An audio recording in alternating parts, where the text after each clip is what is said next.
we're live. There's a live button. Hello, SPSM. I'm so glad to see you guys.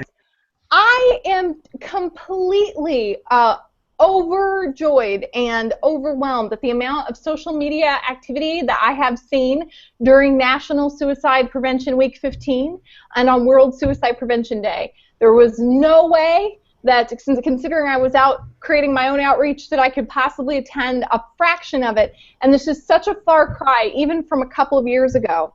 I am so excited, SPSM, for several reasons. Our SPSM, the flag of our logo, Misha Kessler is trekking that still up Mount Everest. I can't wait for the next tweet from him.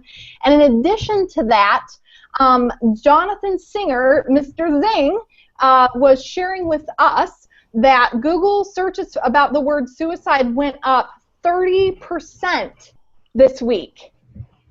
There's something you did involving social media that drove searches about suicide. We don't know if they were good searches about suicide, but definitely drove searches about suicide up. Oop, we're getting a hold of the camera. That definitely drove searches about suicide up.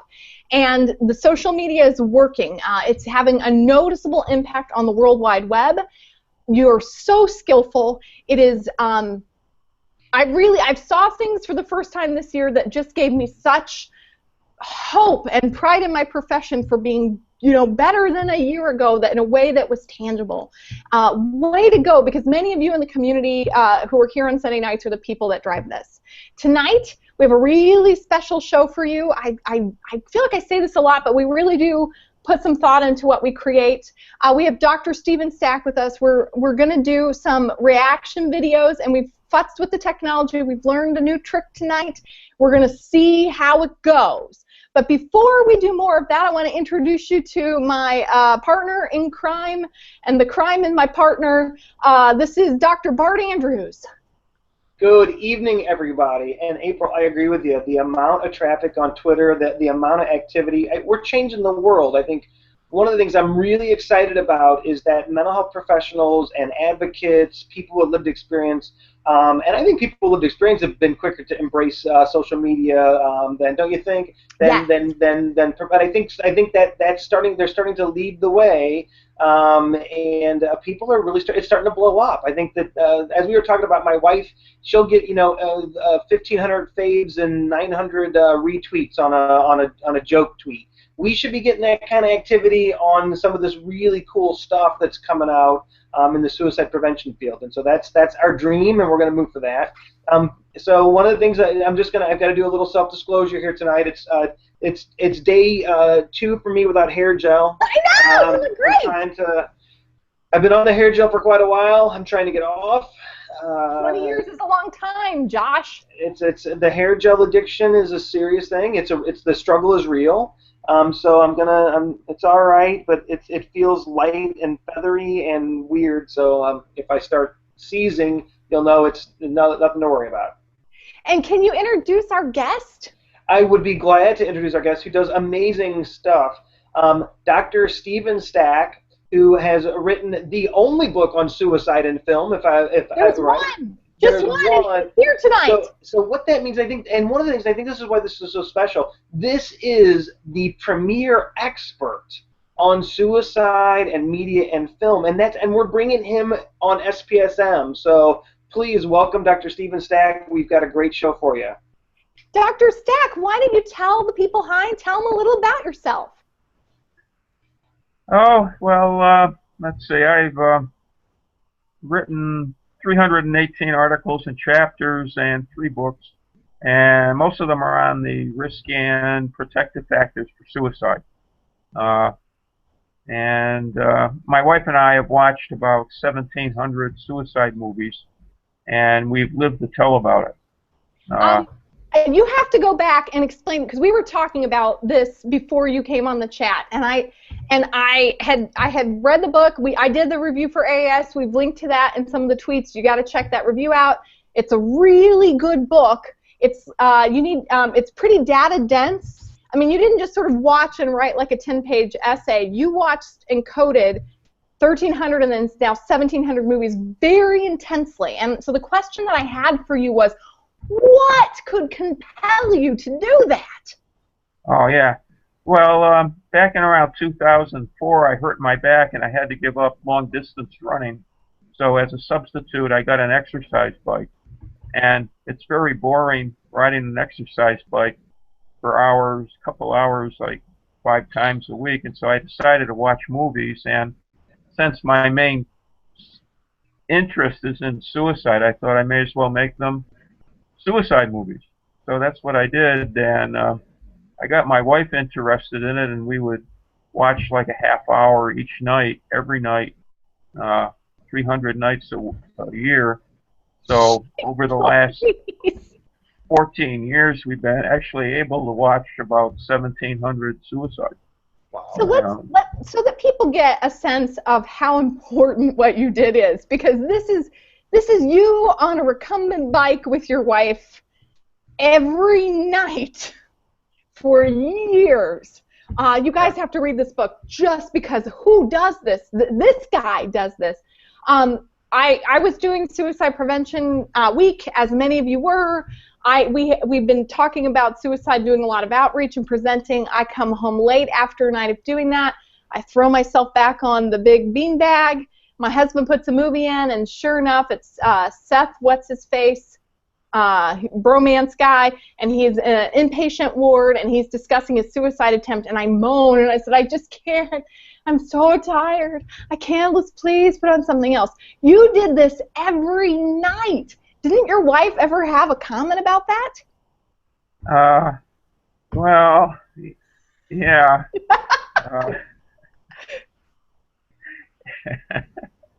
Yeah, she does have comments about that.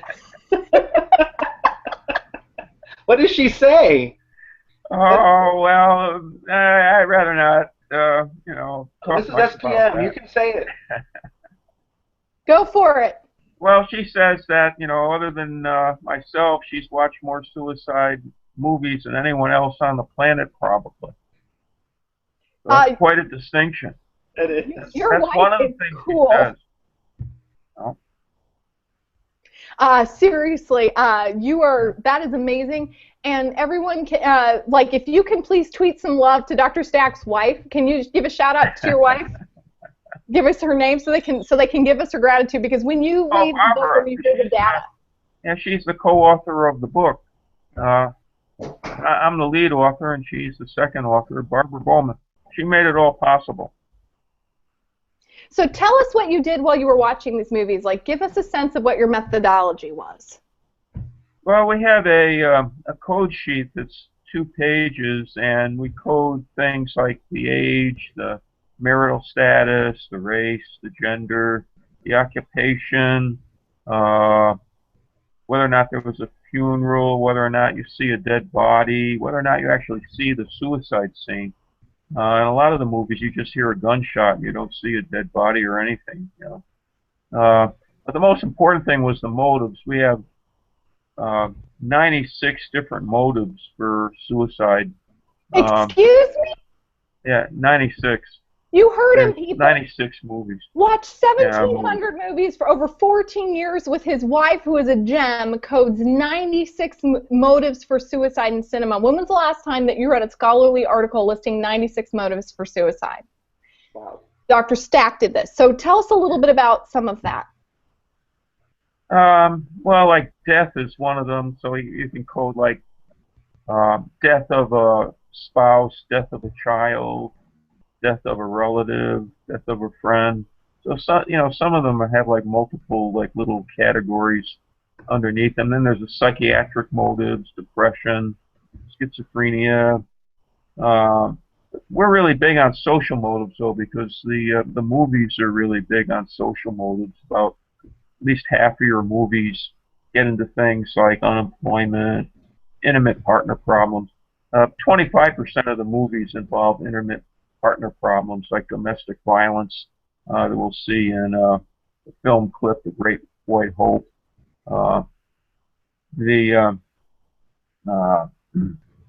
There's also homosexual problems. There's violence like rapes. There are around 40 movies where a rape victim commits suicide, for example. Well, you get into crime victimization, different kinds of crime involvement, uh, bribery, extortion. There's a wide variety of motives. 96 in all. 96 in all. So when you went Yeah. in your book, how did you choose to address that? And you guys really, I get nothing for this. I cannot stress enough. I have not enjoyed a book about suicide as much as I enjoyed reading this book, because every bit of it was like a bonbon. Like the data was very detailed, and you would read just sort of a section at a time, and there was a lot of information and a lot of conclusions, and I would have to sort of read a bit by the bed and sort of think about it. So talk about how you organized the book. Well, we started out with individual causes, psychiatric causes, with one chapter, like traditional psychiatric causes like depression. And about 21% of the movies portray depression generally as a predictor of suicide. Then we moved into non-traditional psychiatric causes, mainly the psychopath. One of the things that really stands out is that the person who commits suicide is demonized in about 1/5 of the movies. You have somebody that's a murderer, a serial killer, like in Seven, the movie Seven. You have serial killers, you've got bank robbers, you've got rapists. They're basically demons. They're the psychopath. 1/5 of the movies, you really don't feel very sorry for these people because they kill other people, rape them, and things. And so 1/5 of the time, the person that commits suicide, usually at the end of the movie, you're happy about it. You're saying that's a good thing. Like that person was a demon. That's sort of interesting because, and we were talking about this because I was asking about things that hadn't made it to the book yet, because you're doing like more analysis, and so there's like kids, there's more. But we were talking about numbers of movies about people who attempt suicide but go on to live, like It's a Wonderful Life. You know, we do the Clarence Project on SPSM every year where we do memes about Clarence the Angel, and we talk about that movie sort of being, you know, It's a Wonderful Life is the quintessential Christmas movie and the quintessential suicide prevention movie. Tell us about the ratio of suicide prevention or suicide survival movies versus ones where people actually die by suicide.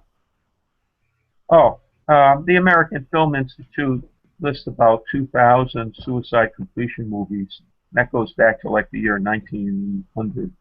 But there's only about 500 listed as suicide attempt movies. So you have about a 4-to-1 ratio. There's 4 times as many suicide completion movies as there are suicide attempt movies, so that the public may get the impression that suicide attempts are not as common as suicide completions if you watch enough movies. Whereas in society there's around 20 suicide attempts for every completion. Actually, I think around more like 25 suicide attempts for each completion, but the ratio is just inverted when it comes to the movies. So I mean, we have very few that are about people who attempt but survive, and a lot of those you said are Papageno effect, like where they overcome things and get better. So those actually, what is actually the truth, is much fewer movies, and then of these movies where people die by suicide, 1/5 of them is a death that you almost agree with, and a person who dies by suicide that you can't empathize with. Yeah, that's true. There's also another 1/5 that, or what we call altruistic movies. Towards the end of the book, we have a chapter on altruistic motives, where you commit suicide for the benefit of the group. So you have people like in the Fighting 69, there's a character, Jimmy Cagney, who was a big film star in his day, and he jumps on a hand grenade to save his buddies who were in the foxhole during a war. And so you have self-sacrificial suicides about 1/5 of the time in American movies anyway. It's not that common in British movies, but in American movies, about 1/5 of the time, the suicidal person is a hero. so that it's sort So, of like a good thing in a way. in 2/5 of the movies about suicide, either it is a villain who suicides and we agree with the suicide, or it's a hero who does it for the better of all. But in 2/5 of the movies with a completed suicide, the suicide is a social benefit. Either it gets rid of a villain or it saves innocent people. Yeah, exactly. Yeah, exactly. Wow. That's a very interesting way to see suicide. It was very, very different than how we sort of experience it in the prevention community. Huh. This is what I mean about read the book. Every page is like that, but it's like every page or two he sort of shares research and shares his data. You got to read the book. There's so much more than we're going to hit tonight. Dr. Stack, what would you like to do? You have a lot of media that you can share, and we really depend on you live tweeters to make sure that this content gets to everyone. Like, say hello to Karis. We have, Noreen and Carl and Dez is here, and Zing is here, and Stark is here, and we have a new med student who's here. In order, if someone's not live streaming, make sure that you guys continue to live tweet comments, because Stack has just content. Would you like me to do a clip, or would you like to roll to your slides? Well, maybe through the slides. I'm not going to, cover everything that's in the slides, but I think they kind of give it a context. Great, go for it. Yeah. All right. I don't know how to do the slides. I think Tony. Tony, are you switching that in the background? I know Tony can hear us. We're helping Dr. Stack out from the background. Well, I can be. I can like go over some of the main points of. Why don't you just go ahead and start, and I'm messaging Tony another way, and we'll see if we can get it going. I'll let you know when it happens. Yeah. Okay. Well, significance of movies. They're actually the #1 leisure time activity in the United States and probably other countries. So that there's a lot of learning that takes place in these movies. There's a lot more on smoking movies than there is on suicide movies. And we do more research on smoking in the movies than about suicide? No, this guy Glantz in Charlesworth did a meta-analysis of everything done on smoking in the movies. And your slides are up, by the way. Oh, good. Yeah, we should go to the second one. I'm on the second one already. Go for it. Anyway, it turns out that the more movies that you report that they've watched where the star of the movie smokes, the more likely they are to initiate and continue smoking. So there's a lot more work on watching movies and smoking behavior than there is on watching suicide movies and suicidal behavior. I did do a study that came out last year, and we found that the more self-reported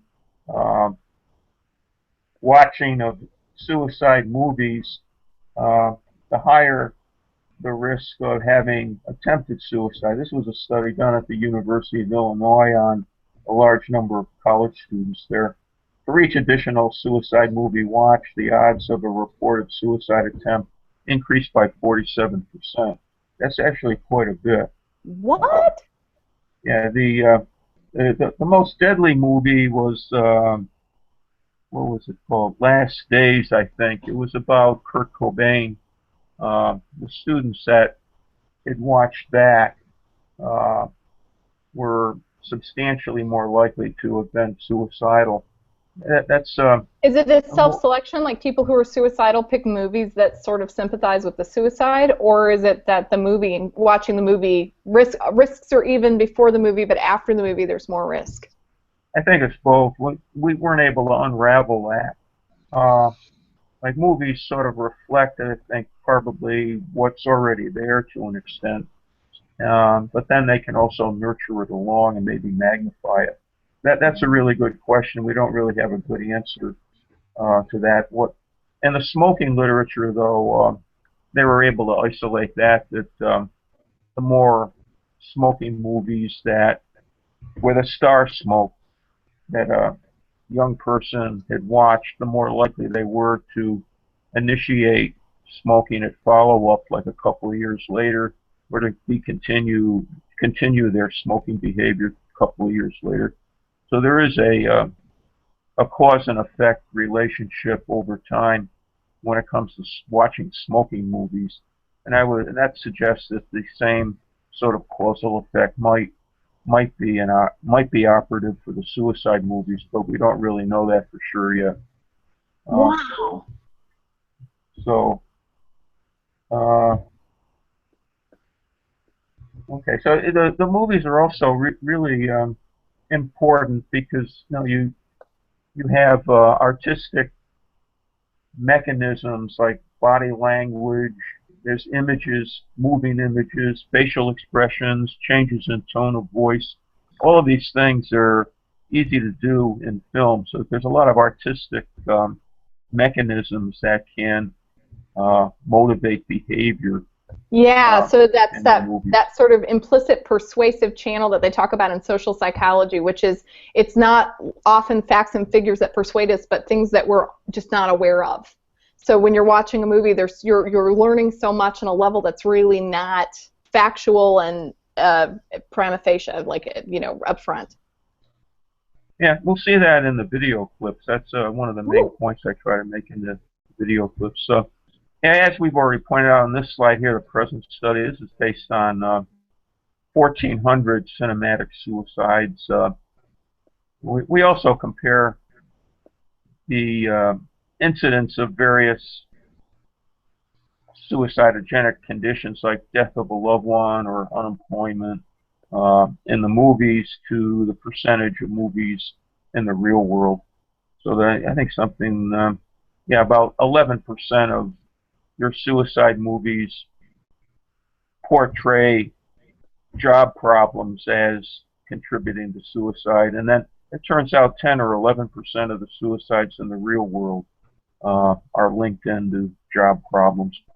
So,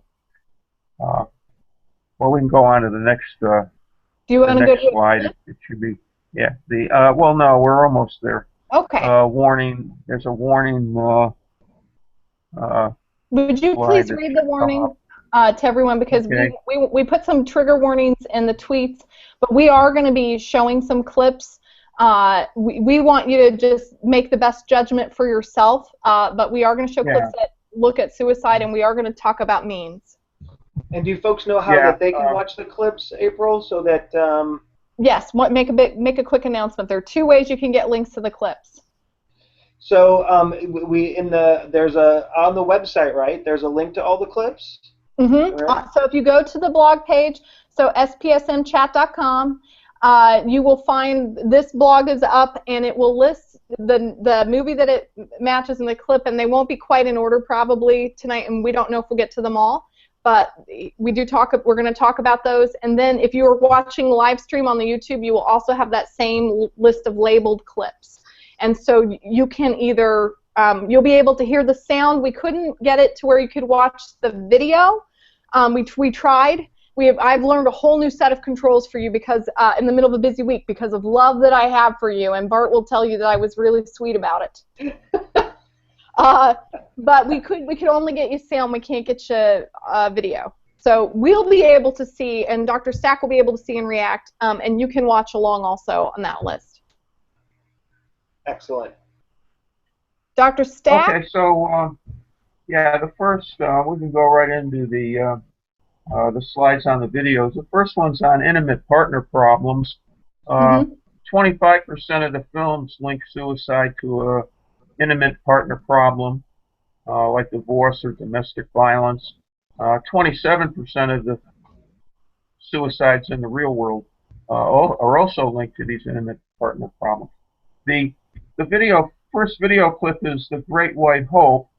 This is based on a true story of an African-American prize fighter, Jack Jefferson, and his deteriorating relationship with a Caucasian woman.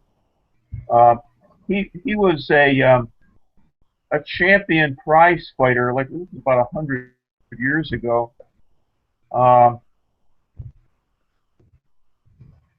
His white opponents, that white guy, to win, and so that ultimately they exiled him because he was causing too many riots, they thought. and he had to live in Mexico. While in Mexico, his wife is tired of living in poverty. They were very, very poor, and she wanted him to throw a fight. Because they would only let him come back to the United States, which he actually did in real life, if he would throw a fight and let one of the big white uh, boxers beat him. The video clip from Great White Hope is taken moments before the suicide of his wife, played by Jane Alexander. Mm-hmm. She drowns herself in a well. But the video clip gives you a real sense of what it's like to live in a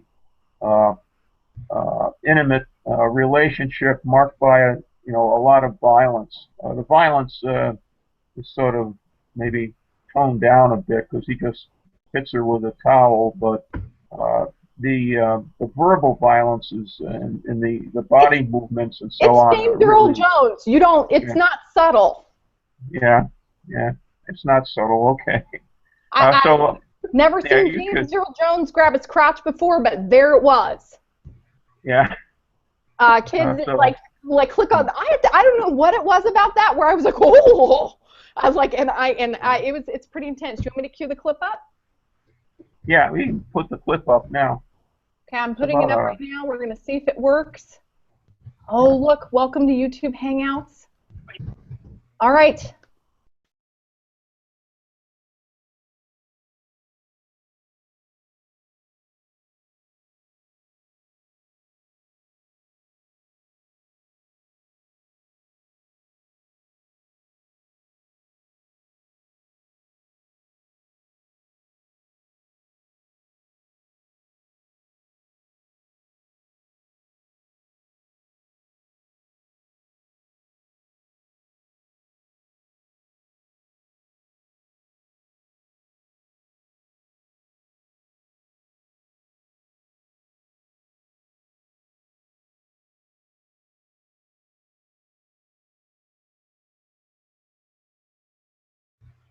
Oh, I got it.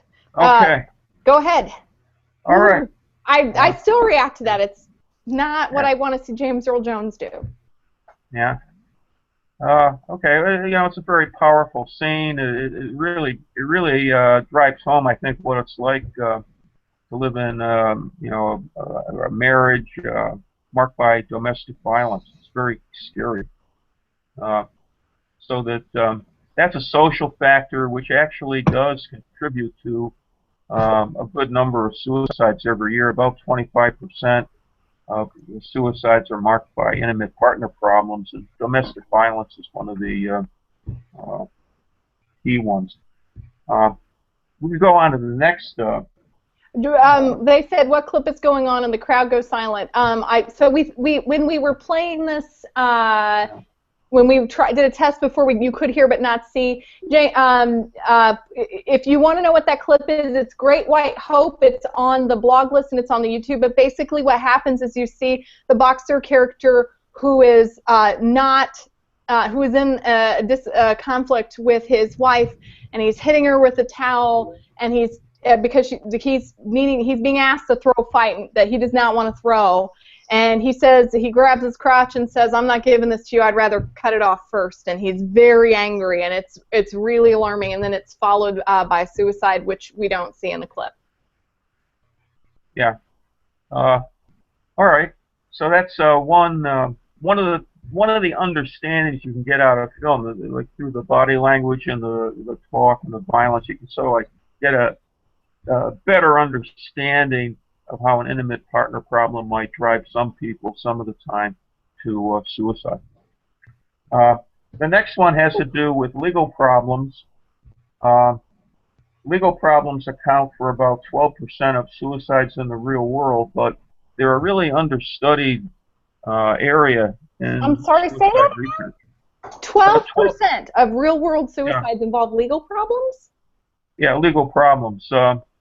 They can be with the criminal justice system. There's cases we have here in Detroit of people committing suicide the day before they're sentenced. They know they're going to go to jail, and some of them That's too scary. Also, in child custody cases, there are cases here in Detroit and elsewhere where somebody knows that they're going to lose custody of their kid, and they commit suicide either maybe the day before the hearing or maybe the day of the hearing when they actually do lose it. It's the men that men are much more likely not to get custody of their kids, so most of the cases involve men. In the movie Anna Karenina, though, you have a role reversal. The the that the heroine of the movie, Anna Karenina, is having an affair with Count Vronsky, and Count Vronsky has forbidden her to ever see her son Sergei again. Anna commits suicide in part because she's dumped by Count Vronsky. At the end of the movie, he goes on to another woman. But the other thing that contributes to her suicide is that she's not able to see her son like ever again. She sneaks into his house on his birthday, like at the crack of dawn, to wish him a happy birthday. The video clip illustrates like what is lost. It gives you a really good depiction of a mother's love of her child, and that's really what it's all about. And this is like what is being taken away, and hence contributes to the suicide. So we can see this clip next. So what I'm going to do today is I'm going to try hitting play when the clip is playing, and I'm going to push to talk over, so you should be able to hear some of the audio in the back. But folks, if you want to see the clip, these are short clips. You can check the link out, and Zing is tweeting out the link, so you can even just if you're not, for folks who aren't live streaming, of course that's great. You can look at the clips as we discuss. There she is. She's coming to the bed.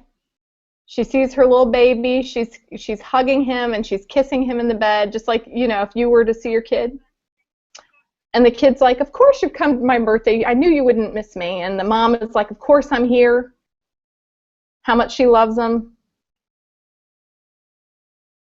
And the servants are talking about whether they should kick her out or not, and because the master has said that she's not allowed to see the child.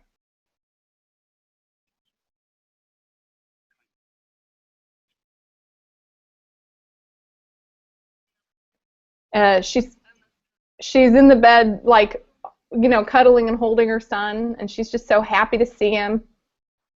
And, you know, he's just so happy because his mom is there for his birthday, and what we sort of are sick sort of knowing is, in fact, she is preparing to die because being separated from him is so horrible.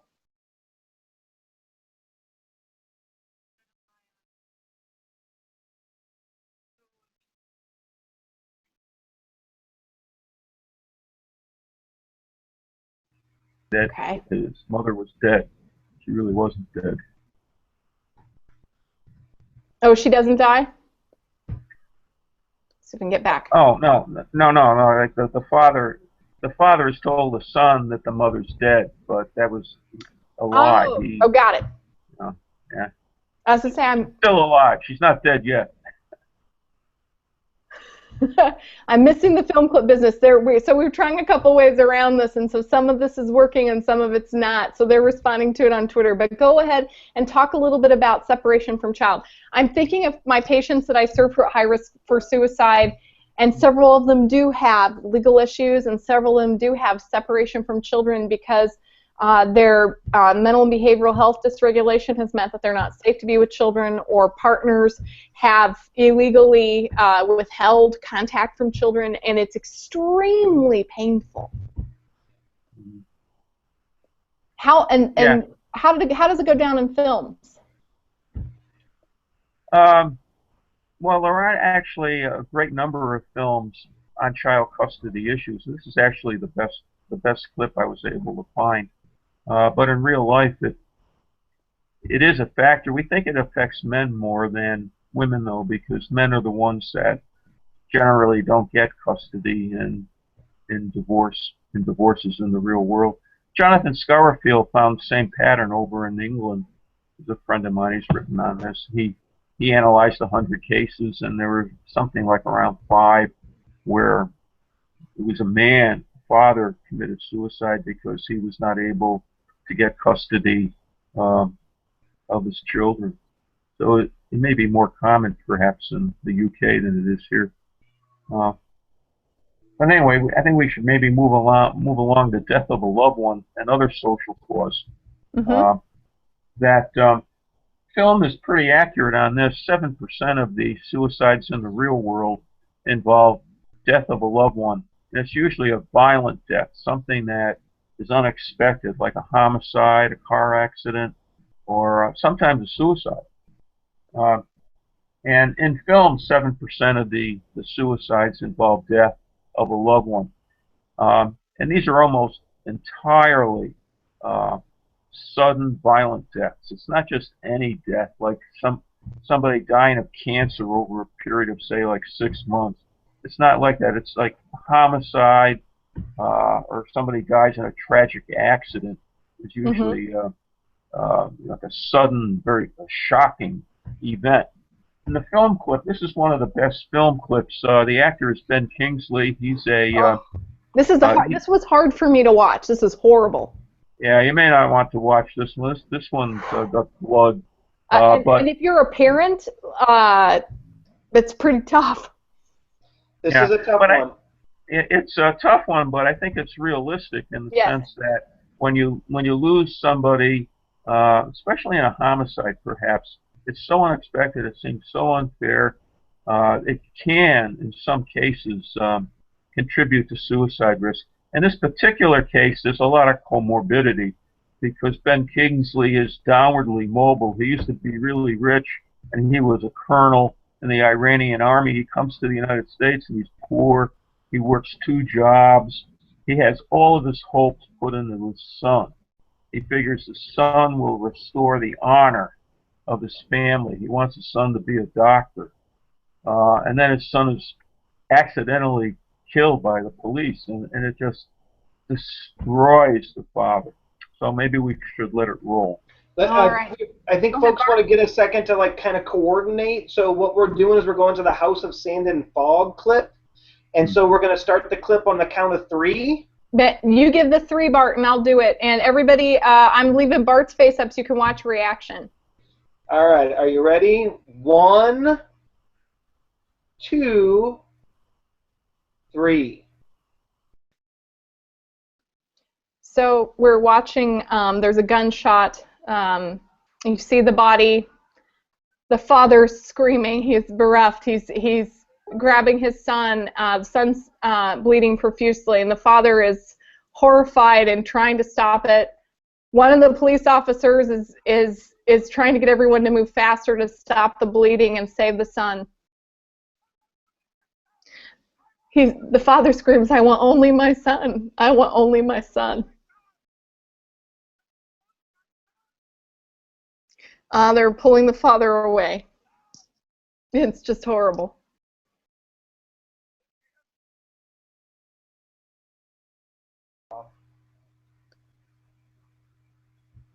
Go ahead, sir. Okay, it's a tough scene to watch, but I think it drives home how horrible it is. You know, to see your son murdered by the police by mistake. You know, it's just so horrible. It can certainly, you know, contribute to suicide risk. And these sorts of things happen. In Detroit here, we had a case. A sister, the sister of a guy is murdered. He goes to the funeral, pays his respects. After the funeral is over, he kills himself. You know, it can just be, you know, just terrible stress involved in something like this. So it's hard to watch, but I think you get a real feel for what it's like for something like that to happen in the movies. Like you can read about it in a journal article, but I don't think you can really appreciate the trauma of having somebody murdered right in front of you by reading a book. I think it's the movies. I think if they're well done, they can really communicate something that you're not going to get from reading the book. Like in Shakespeare, there's lots of murders and deaths, and there's around a dozen suicides. But if you just read it, it doesn't have the same power as if you see the play or a movie. Yeah. I mean, yeah. Go ahead, Bart. Well, I think that there's this great book called The Body Keeps a Score about trauma and the impact of trauma on us as human beings. And trauma, one of the main mechanisms for trauma is visual, right? It's the visual sense and sound, right? And so things that you read can have an impact on us, but to see it with the music and the sound and the imagery, it's very powerful. I mean, watching that scene. And that's what they're going for, right? So I think one of the things we see is that suicide is often used as a mechanism in movies to create a specific emotional response, right? So sometimes it's the point of the story, but as Dr. Stack was talking about, sometimes it's a lever or something that's used in the story for a particular emotional point, right? And that's kind of one of the things that I think that we often see how suicide is used in a movie, not necessarily because the movie's about suicide, but they're trying to evoke a specific experience for other reasons. Yeah, they're trying to, I mean, we want to understand the movie, but also, I mean, what you're understanding is how much he loves his, I want only my son, right? I want only, I could just, I want only my son, so you understand, it's, and in a way that I don't think I did until I had I understood it before, but cognitively, but you understand, like, in that moment of horror, that all you want is for that moment to never have happened, and how traumatic that is. I'll let you move on, but oh my goodness. Next, should I get the next one ready? Yeah. Another social pattern that we found in the movies was that 10% of the suicides in the movies involve job problems like unemployment or job demotion or tensions with coworkers, and 10% of the suicides in the real world also involve job problems. So there was a nice fit between reality and the movies on this particular cause. As an illustration, we have a movie with George Clooney called Up in the Air, where a minor character kills himself. But this movie has many examples of unemployed people that are going to be fired or laid off, one after the other after the other. And Fancy Anna Kendrick before she was Fancy Anna Kendrick, who's really in this clip. So for the millennials. Yeah. Okay. We got the young kids covered with Anna Kendrick. Okay. Yeah. Anyway, there's the female star of the movie. Her job is to go around the country. She flies from company to company to lay people off because the people at the home company don't have the heart to do it. So they like outsource the function of firing. It's kind of a clever way to frame a movie. Mm-hmm. And one of the respondents that's being laid off says that she's not going to invent herself. She knows exactly what she's going to do. She's going to go to a bridge and jump off it. And they don't really take her seriously, but in actual fact, that's what she does. And when they find out that happened, the Anna or Alex, the woman's name is Alex. She decides to quit her job. She doesn't want to do it anymore. She wants some other kind of more socially meaningful work. So we can take a look at this Up in the Air. So we're getting ready to watch that? We're going to do, we're going to do. You do the count and I'll do the push of the button. We're going to go on 3. Are we ready? Yep. 1, 2, 3.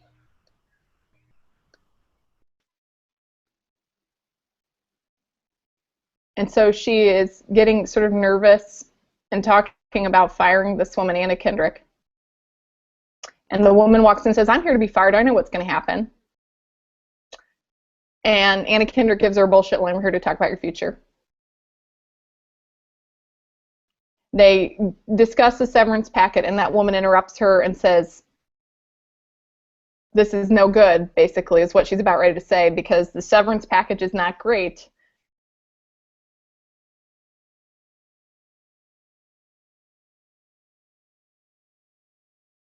they let her know that it takes a month of searching for every $10,000 of salary you hope to earn, and this basically means she's going to be out of a job. And the woman says, well, I know what I'm going to do. You don't have to worry about me. There's a beautiful bridge by my house. I'm going to go jump off of it.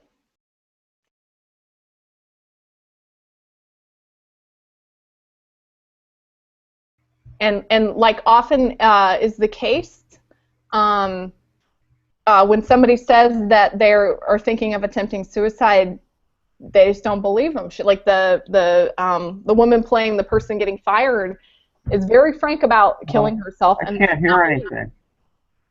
Uh-oh. Tony, can you help Dr. Stack? Because we can hear you. Can you hear Bart? I could hear him beautifully. I don't hear anything. He's not getting us. He's going to need to probably log. He's probably going to need to hang up and join back in. I can't hear. There's no voice. Hold on. Are we on mute? Hold on. We're not on mute. I can hear you, and I can hear me, and I can hear the movie. I think. Let me let Tony know. No voice. Dr. Stack is not able to hear. See if we can send him a message really quick to let him try unplugging and then plugging in the speakers again. Jonathan Singer will know all about me doing that. Yes. Well, technical difficulties is the name of the game. Oh, okay. Now I can hear you. Oh, we can hear yay. Wonderful, wonderful, yeah. Wonderful. Okay. So I'm going to put you back up front and center. I appreciate you doing this. This is, we really are sort of stretching the limits of capability for doing sort of home social media, but we, I think, do a great job, and we appreciate you being very willing with all this technology. So tell us, we are hitting the last 13 minutes of it. I think we have time for one more clip. Okay, my favorite one is... Oh, he's gone. Oh, he was. No, and there are several more clips, Bart. And they're really good. He's gone. I'll let Tony know, and then I'm going to tell you a little bit about these clips. I mean, your kind of voiceover, I think, is amazing. I think we should just like have you kind of work through it. Is there any analysis of race? That's a great question to ask Dr. Stack. He's back, and I will ask that, Kendra. That's wonderful. I apologize. The feed is going so fast, SPSMers. And I'm running so many windows. You all are amazing. If it weren't for a whole team of us doing it, these chats would not be this complex. Dr. Stack, one of the questions that they have is, what are issues of race things that you coded? I know we did talk about in Great White Hope, there were some issues of race. Canada Dry is an issue of race? Bart? Yeah. I'm getting a side gig plugging Canada Dry. Did you code issues about race, Dr. Stack? Oh yeah. I don't have a number in front of me, but there was a significant number of movies that dealt with racial prejudice and suicide risk. The movies in like around 1900 to maybe 1925 dealt a lot with prejudice against Chinese immigrants.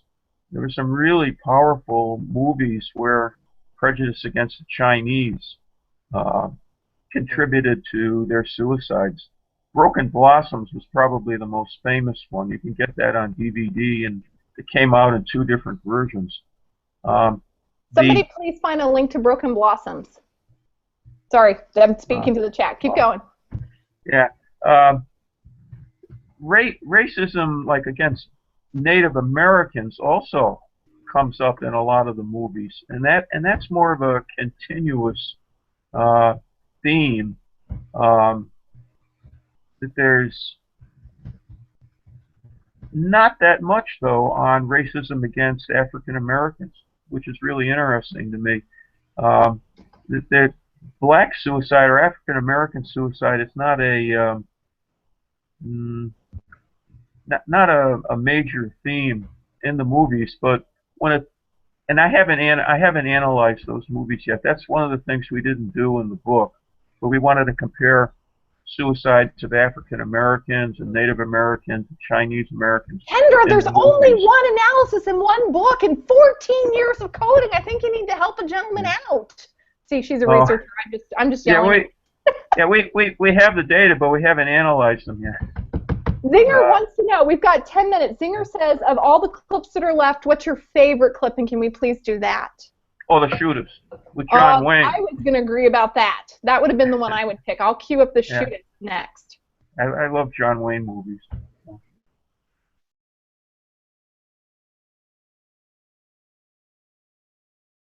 Bart, give me the 3, 2, 1. Oh, are we ready? It's Jimmy Stewart. And wait. He needs to introduce. He probably. Yeah. I assume everyone has watched all the John Wayne movies, like me. Whoops. About John movie here. Oh, okay. The shooters is about John Wayne. He's dying of cancer. He's a gunslinger in the Old West, and he's told by his doctor, Jimmy Stewart, that his pain is going to get a lot worse. So,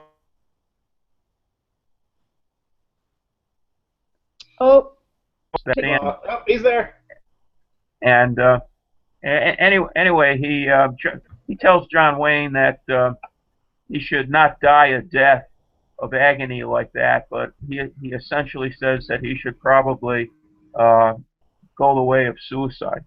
So he arranges a gun battle with 4 of his worst enemies. He manages to kill them all, but in the process he's full of bullets and he dies himself.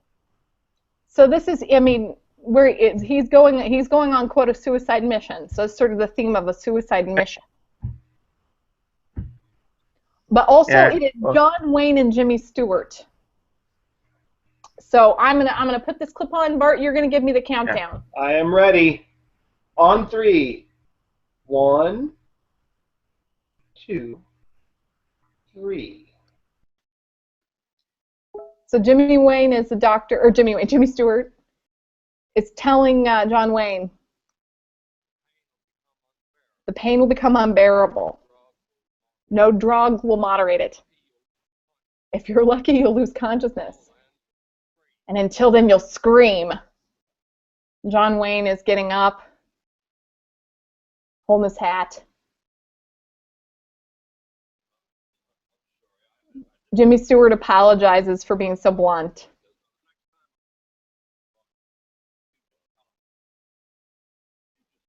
John Wayne's leaving with a hat and a bottle of something. One more thing I'd say. Both of us have had a lot to do with death. I'm not a brave man, but you must be. This is not advice. This is not even a suggestion. It's just something for you to reflect on.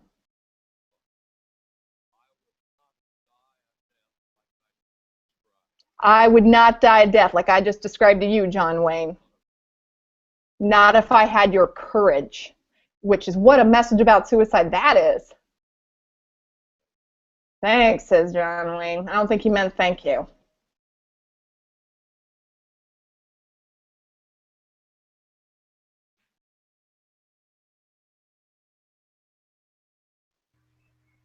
There we go. Dr. Stack, take it away. Yeah, this is like one of the misunderstandings you can get from the movies. Well, one thing is that 36% of the real suicides in the world are like this. People dying of cancer or going blind. 1 out of 3 suicides is related to physical illness and disabilities, but only 7% of the movies include John Wayne types, like in the shooters. So the physical disabilities are like really downplayed. The other thing is, like, this movie is basically a message for suicide. If you're sick, you commit suicide. So that's kind of a negative kind of message. And you do get this message in a lot of the movies. Well, 7% of the movies, basically people are suffering from cancer or blindness, or some maybe a quadriplegic, cripples. They opt to kill themselves. So these kinds of movies can be very dangerous. And it's not just sad, not just heartening. You said dangerous. Tell us of what the danger is of a movie that sort of treats suicide like this. Because the conversation on Twitter is, how can we educate screenwriters about this? Oh, you can't hear? Not hearing us. Tony, can you see if we can send him a message? Go ahead. Just go ahead. He says no hearing. We've lost the audio. So, I think while we're waiting for Dr. Stack to come back, one of the things that's really hit me in going through the clips and listening to Dr. Stack is how closely the themes in the movies match Joyner's interpersonal psychological theory of suicide, right? Yes, acquired capability all over the place. Acquired capability, thwarted belongingness, right, and burdensomeness, right? And so here in the movies, we're seeing that there's these themes that are reflected. That how long did it take us for somebody like Joyner to put these things together into a model to look at suicide? And it's been in the movies the whole time, right? I just find that utterly fascinating. Just laying there for us to discover.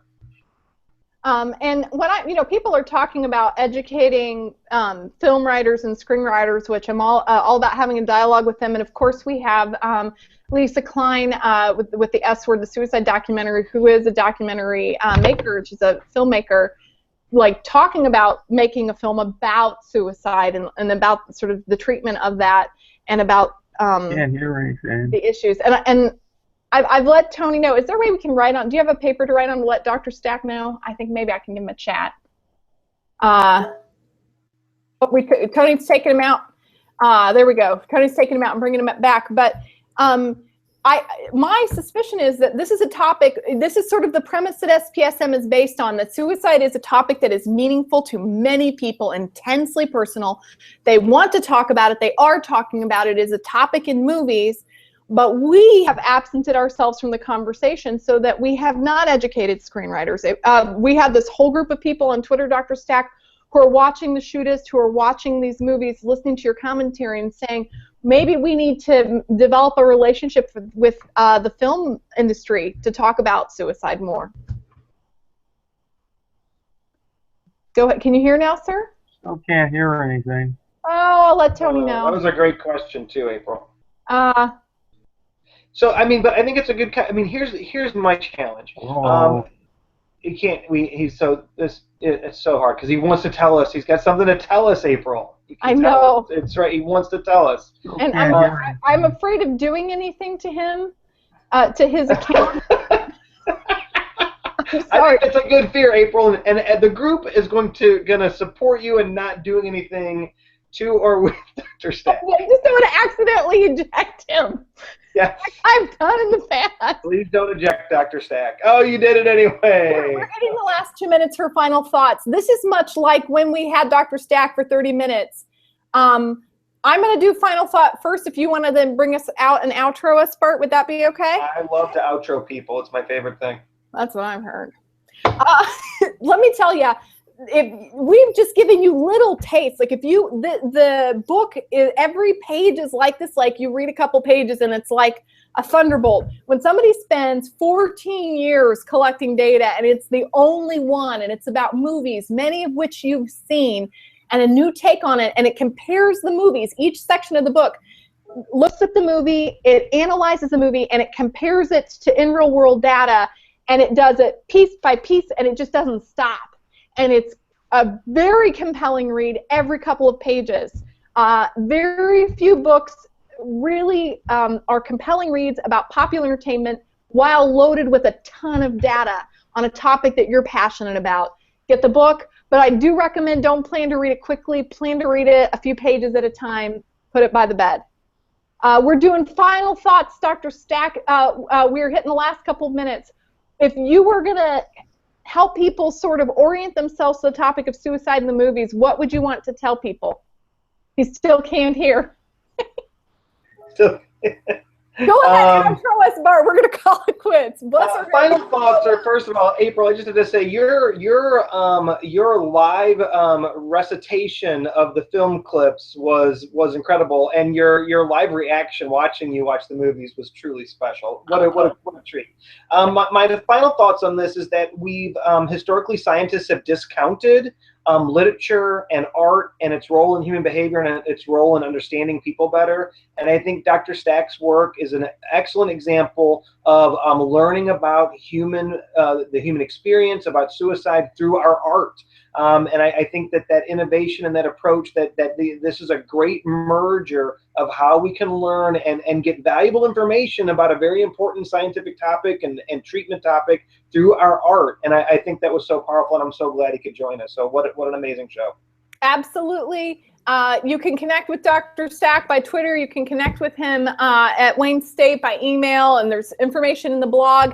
You've just spent another hour with us. We could do another hour, but you do not have the time, and you don't have 14 years to watch movies. Get the book, read it. You're going to learn a lot about suicide and media, because nobody else is doing this research unless, Kenver, you want to give the man a hand, which I don't. I hate that idea. I want to do it. Remember that there are fun badges to earn. If you don't know what that is, check out some of the links. Facebook us if you have topics. You're going to go to spsmchat.com, or you'll find us on Facebook page. Join the Facebook chat group. Hit Tony up to add him to that. If there's any way that you want to be involved in one of these productions, because these productions are now involving multiple volunteers in a very fluid way, let us know. Believe me, there is stuff you can do, and it's a lot more fun when you're involved. Wouldn't you say, Bart? It's so much more fun, and this was just really cool, and great show. Thanks for bearing with us as we struggled through some technical goodness, and we'll see you all next week. Everybody have a great week. Bye-bye.